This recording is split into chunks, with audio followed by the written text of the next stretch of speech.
Арнайы сіздер үшін цифра тортынан мастер-класс. Біз ең әуелі шоколад пен сармаймызды микроволновкада ерітіп аламыз. Содан соң жұмыртқаға қантымызды салып, 10 есе ұлғайғанша жақсылап, әппақ масса болғанша миксерлейміз. Содан соң еріген шоколадымыз бен сармаймызды құямыз.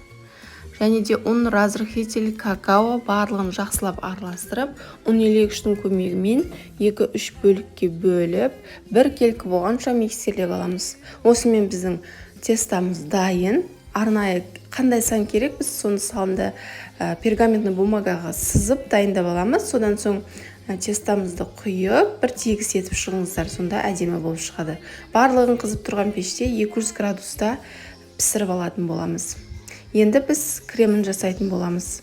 Кремне бізге творожный сыр, сахарный пудра немесе қант салып, бір келкі болғанша миксерлеп аламыз. Содан соң сливкиімізді құйып, 4-5 минут көлемінде миксердің жылдамдығын көтере отырып, жақсылап миксерлеп аламыз.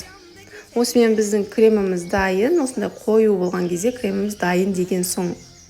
Содан соң бізге арнайы пакетімізге салып, шаригін шығарамыз. Арнайы насадкасы бар Вобипайдың, соны қолдандым. Барлық тортымызды кезек-кезек осылай жинаймыз. Ал оформление өз еріктеріңізде, мен осылай жасадым. Видео пайда болды деген ойдамын. Егер видео пайдалы болса, лайк басып пікір қалдыруды ұмытпаңыздар. Сіздермен болған ләззат баршаңызға ас болсын.